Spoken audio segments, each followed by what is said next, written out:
The Brothers Karamazov, Book 2, Chapter 2. Now, the scene is set. The setting is Zosima's residence, Zosima's cell, Zosima's room. Now, inside the quarters are a few monks waiting, and picture two doors, each on opposite ends of the room, a door on the north wall and a door on the south wall.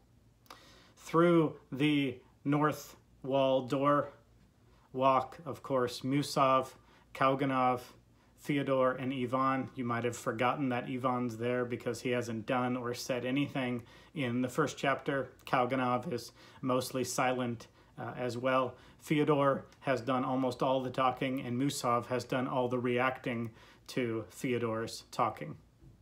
They walk in through the door on the north side of the room. Simultaneously, through the door on the south side of the room come Zosima himself and Alyosha and Rakitin, who I'll go ahead and, spoiler alert, tell you now, is he will turn out to be, in my view, in my humble opinion, a very unlikable seminarian along with Alyosha.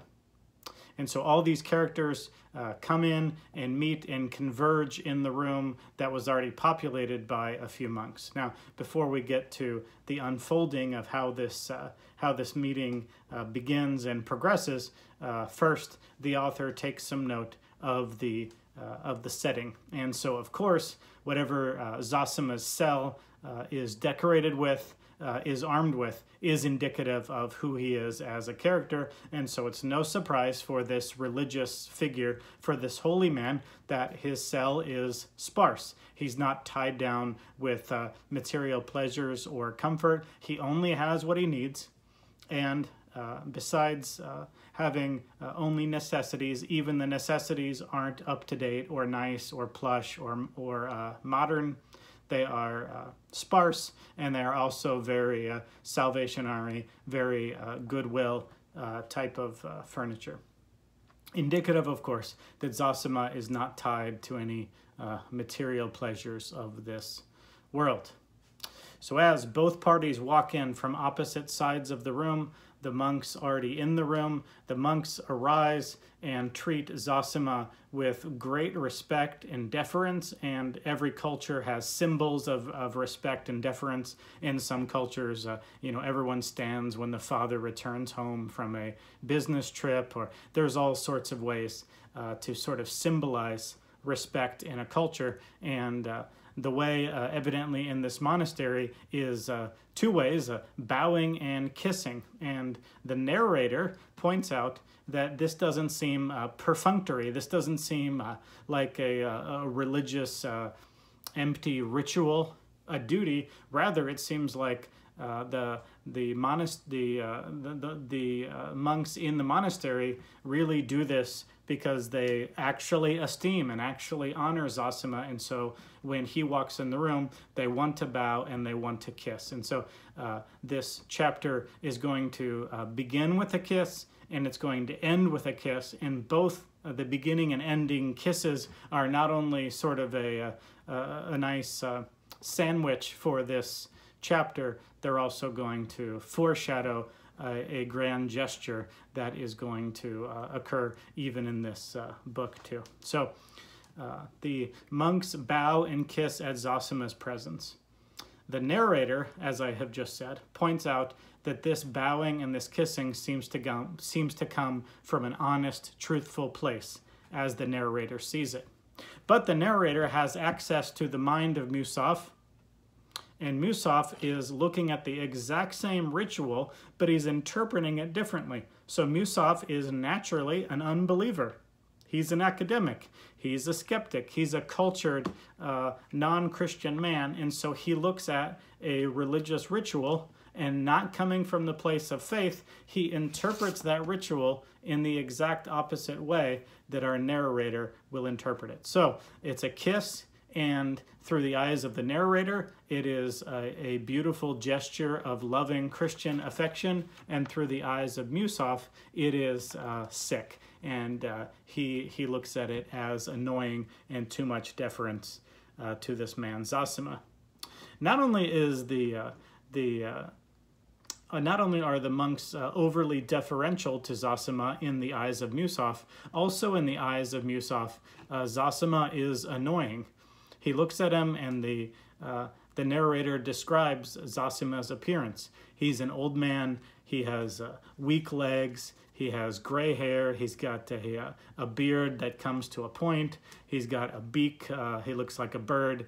And the eyes. The eyes are bright, and they're quick, and they're beautiful. And there's something about the beauty of a Christ-like visage, a Christ-like face, that Musov goes, "Ugh, yuck. What an annoying old man this is." And so Musov looks at this Master Yoda type and says, "Gross. They're paying too much attention to him. I'm sick of this religious ceremony, and this guy is kind of annoying to look at."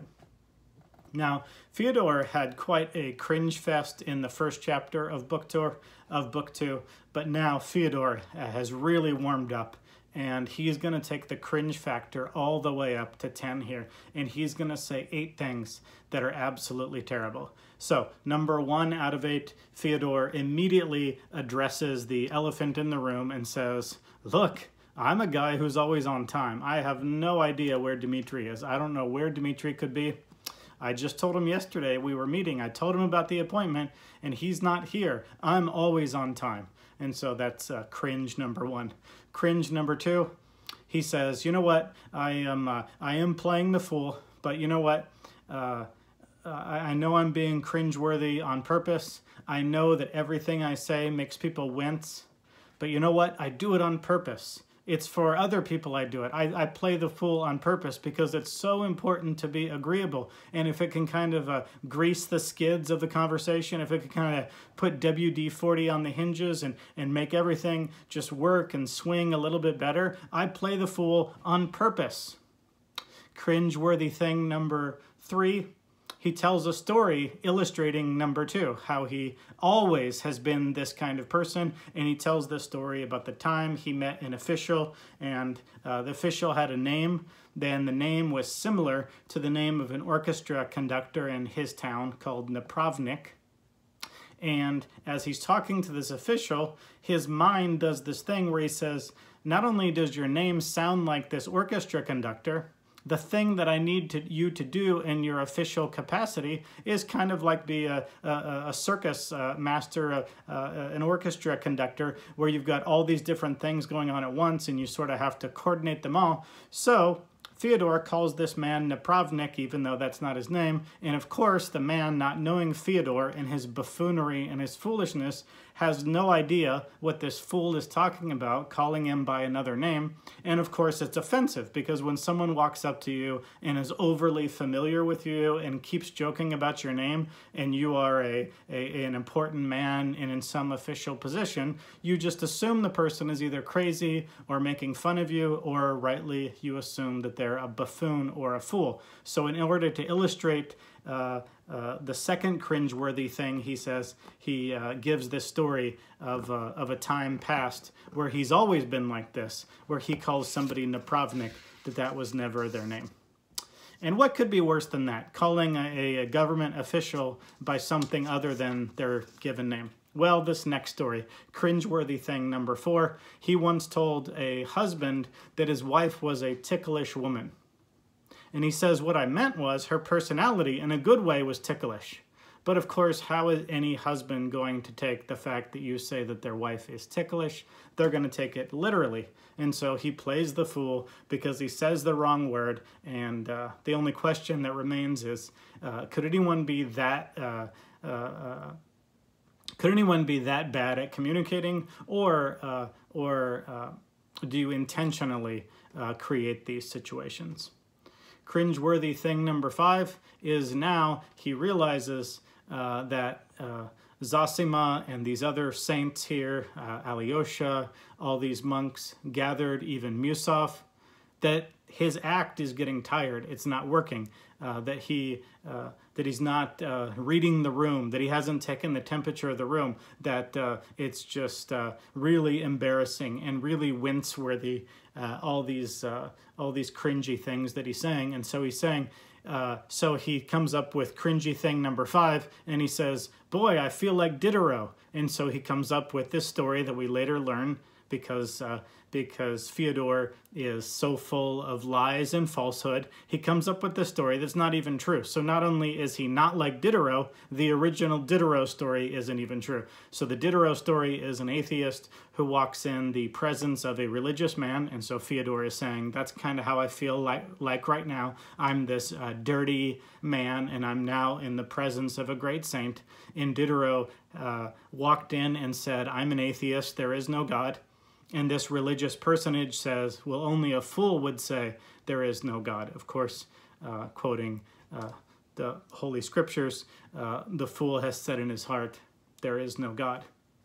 And so Diderot was cured of his atheism by this religious figure, and Fyodor is now making a parallel between that made-up fictional story and the present story.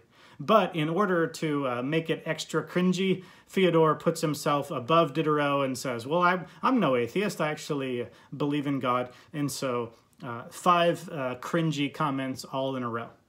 But now the narrator stops before we get to cringy comments 6, 7, and 8. And he's going to sort of hit the pause button and now take the camera and look around the room at how everyone is reacting to Fyodor's foolishness. But first, there's the narrator's voice comes into the foreground, and he wants you to know, as if you couldn't have figured this out from reading to begin with, but he wants to make it explicit, and he's trying to put some context of just how cringy Fyodor really is. And he says, you know, for 50, 60 years, something as gross as this has never happened with the elders at this monastery.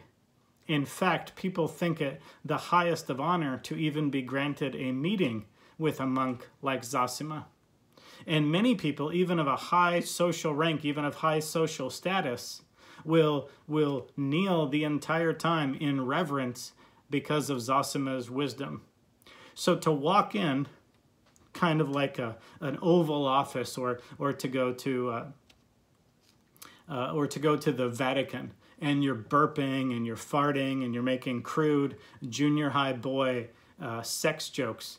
There's something so wrong. There's something so off. You walk into the Oval Office of the White House and you put your muddy boots up on the president's desk. There's something so offensive about that. And the narrator wants to tell us explicitly, Fyodor could not be more inappropriate with how he's handling the situation. Then the camera pans over to Alyosha, and you can just see him. He can't even look up. He's studying the floor. He is so ashamed. His ears are on fire red. His cheeks are red. Even though he's 20 years old, he's so ashamed, so embarrassed by his father that he wants to literally cry. And Zosima just steps in, and he gives Fyodor some advice. I earnestly beg you to not disturb yourself and to not be uneasy. Do not trouble. Make yourself quite at home, and above all, do not be so ashamed of yourself, for that is at the root of it all. And so you see, through Zosima's counsel to Fyodor, you see so much about Zosima. What is his basic religious precept? That truth matters. And the first truth we need to tell ourselves is the truth about ourselves. And so he's telling Fyodor, stop acting. Stop playing the buffoon. In your second cringeworthy comment, you as much as admitted that it's a show, that it's a mask, that you put on this foolish persona in order to be agreeable. And Zosima is saying, don't do that. That's the root of all your problem. Your fundamental dishonesty is the problem. Stop it. Be yourself.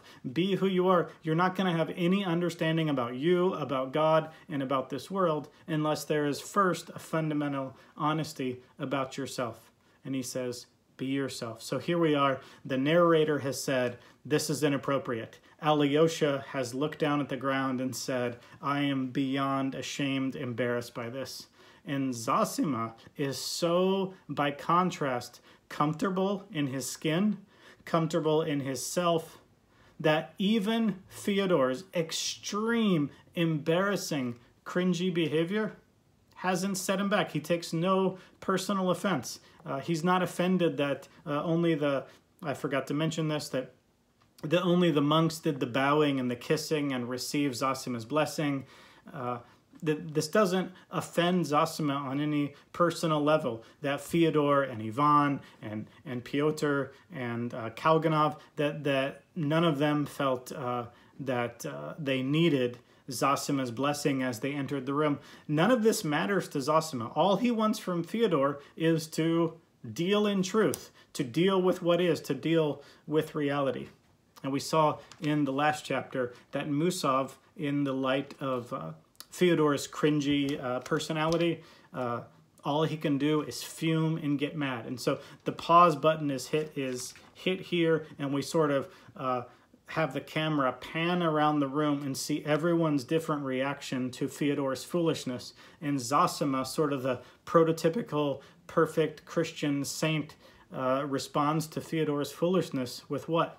With the counsel to be truthful, to love. And then he goes on. This is a passage worthy of reading closely, a close reading, rereading 3 or 4 times. Why? Because for the entire novel, it encapsulates Zosima's core Christian beliefs, and our main hero of the novel, Alyosha, learning from Zosima. This is the type, the brand of Christianity that Alyosha is aspiring to. Listen and read and reread. Above all, Zosima says to Fyodor, don't lie to yourself. The man who lies to himself and listens to his own lie comes to such a pass that he cannot distinguish the truth within him or around him, and so loses all respect for himself and for others. And, having no respect, he ceases to love. And in order to occupy and distract himself without love, he gives way to passion and coarse pleasures, and sinks to bestiality and his vices, all from continual lying to other men and to himself. The man who lies to himself can be more easily offended than anyone. You know it is sometimes very pleasant to take offense, isn't it? A man may know that nobody has insulted him, but that he has invested the insult for himself, has lied and exaggerated to make it picturesque, has caught at a word and made a mountain out of a molehill. He knows that himself, yet he will be the first to take offense and will revel in his resentment till he feels great pleasure in it, and so pass to genuine vindictiveness. But get up, sit down, I beg you. All this, too, is deceitful posturing.